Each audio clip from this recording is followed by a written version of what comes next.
은행 가시면 이 말에 속아 절대 가입 마세요.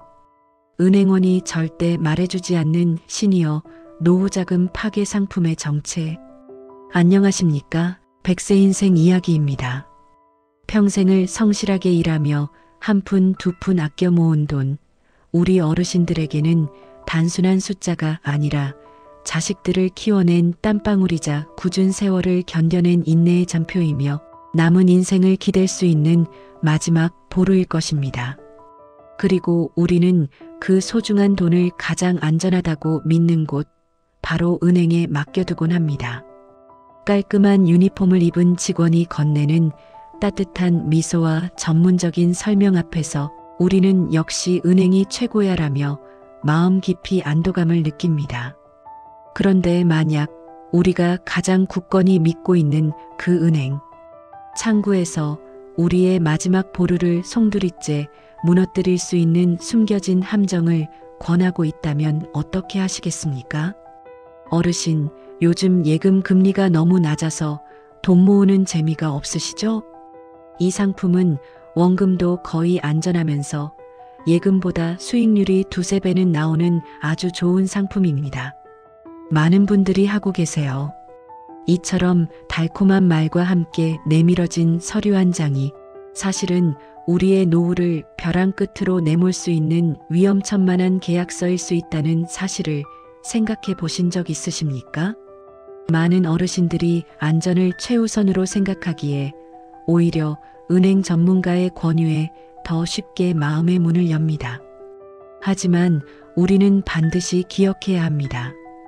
은행 역시 이익을 추구하는 기업이며 은행원은 때로 친절한 안내자이기에 앞서 자신에게 더 많은 수익을 가져다주는 상품을 판매해야 하는 영업사원일 수 있다는 사실을 말입니다. 오늘 100세 인생 이야기에서는 바로 이 위험천만한 함정, 즉 소중한 노후 자금을 지키기 위해 은행에서 절대 가입을 피해야 할 특정 위험 상품의 정체는 무엇인지, 그리고 우리는 왜 그토록 쉽게 그 유혹에 넘어가는지, 마지막으로 우리의 자산을 가장 안전하게 지키는 방법은 무엇인지, 그 모든 것을 속 시원하게 파헤쳐 드리겠습니다. 우리 시니어들의 노후 자금을 위협하는 가장 대표적인 위험 상품, 그 이름은 바로 ELS주가 연계증권입니다. 아마 많은 분들이 은행 창구에서 한 번쯤은 들어보셨을 이름일 겁니다. 은행 직원은 ELS를 설명하며 보통 이렇게 말합니다.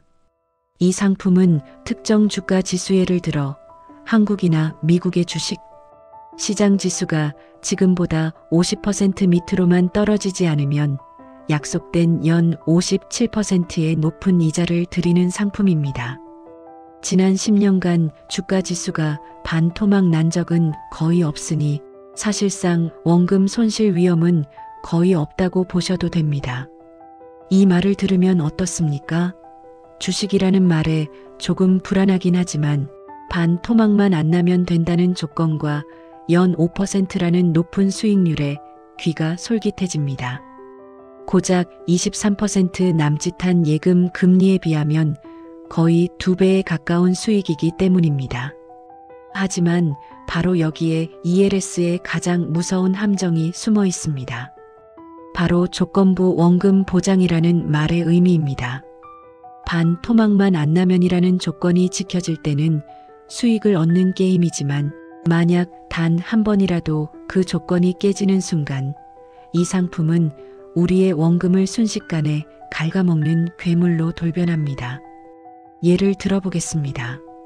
1억 원을 ELS 상품에 넣었는데 경기가 갑자기 나빠져 주가 지수가 51%가 하락했다고 가정해 둡시다. 약속했던 반토막 50%이라는 선을 넘어선 것입니다. 그 순간 원금 보장이라는 약속은 휴지 조각이 되어버립니다. 만기 시점에 주가 지수가 회복되지 못하면 나의 소중한 원금 1억 원은 하락한 비율만큼 그대로 깎여나가 5천만 원, 4천만 원으로 반토막이 날 수도 있는 것입니다.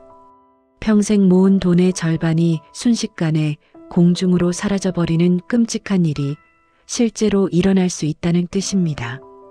최근 홍콩 주가 지수와 연계된 ELS 상품에서 대규모 원금 손실 사태가 발생하여 수많은 은퇴자들이 피눈물을 흘린 사건이 바로 그 증거입니다. 더 큰 문제는 ELS는 그 구조가 너무나 복잡하여 금융 전문가가 아닌 이상 그 위험을 정확히 이해하기가 거의 불가능에 가깝다는 점입니다. 녹인나크 마이너스인 상환 조건, 만기 등 어려운 용어들 앞에서 우리는 그저 알아서 잘 해주시겠지라며 직원의 말만 믿고 서명을 하게 됩니다. 또한 한번 가입하면 보통 3년이라는 긴 시간 동안 돈이 묶이게 되어 중간에 돈이 급하게 필요해도 큰 손해를 감수하지 않고는 해지할 수도 없습니다. 복잡한 변액연금보험 역시 비슷한 위험을 안고 있습니다. 연금과 보험이라는 단어 때문에 안전하다고 착각하기 쉽지만 변액이라는 말은 수익률이 변동한다는 뜻으로 내가 낸 보험료의 일부를 주식이나 채권에 투자하여 그 실적에 따라 연금액이 달라지는 상품입니다. 즉, 이건 역시 투자의 영역이며 원금 손실의 가능성을 안고 있는 것입니다. 안정적인 노후를 위해 가입한 연금이 시장 상황에 따라 오히려 내 원금을 깎아먹는 부메랑이 되어 돌아올 수 있습니다. 그렇다면 우리는 왜 이토록 위험한 상품에 쉽게 가입하게 되는 것일까요? 첫째는 앞서 말씀드린 은행에 대한 절대적인 신뢰 때문입니다. 수십 년간 쌓아온 믿음이 때로는 비판적인 사고를 마비시키는 것입니다. 둘째는 저금리 시대의 불안감입니다. 물가는 무섭게 오르는데 은행 이자만으로는 내 돈의 가치가 점점 줄어든다는 불안감이 조금이라도 덜하는 욕심을 부추깁니다. 마지막으로 복잡함 앞에서 느끼는 주눅듦입니다.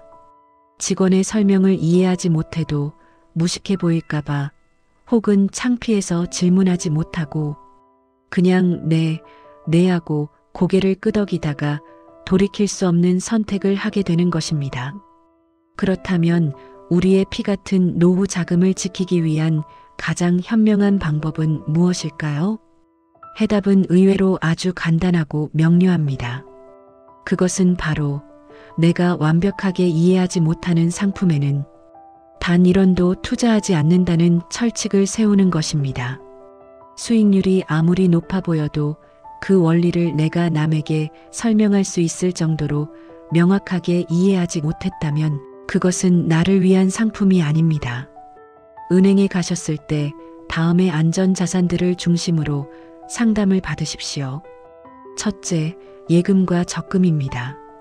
비록 이자는 낮지만 예금자 보호법에 의해 한 은행당 5천만 원까지는 나라가 망하지 않는 한 내 원금을 보장해 줍니다. 노후 자금의 핵심은 불리는 것이 아니라 지키는 것에 있음을 명심해야 합니다. 둘째, 국채입니다.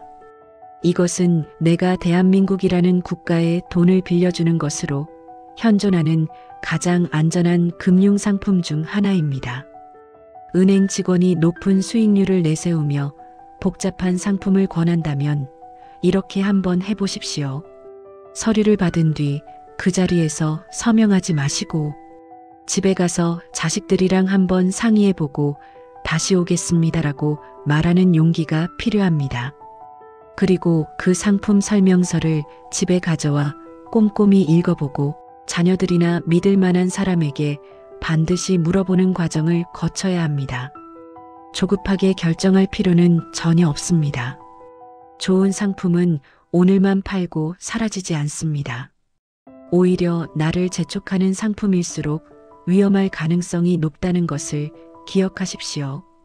우리의 노후는 그 누구도 대신 살아주지 않습니다. 평생을 바쳐 이룩한 소중한 자산을 지키는 것 또한 최종적으로는 우리 자신의 책임입니다. 은행원의 친절함에 감동하되 그들의 말을 맹신하지는 마십시오. 저금리의 불안함에 쫓기되 위험한 욕심에 발을 들여놓지는 마십시오. 복잡함 앞에서 주눅 들지 말고 이해될 때까지 질문하고 확인하는 당당한 금융 소비자가 되어야 합니다. 그것만이 소중한 우리의 노후를 그 어떤 금융 사기의 위협으로부터도 안전하게 지켜내는 유일한 길입니다.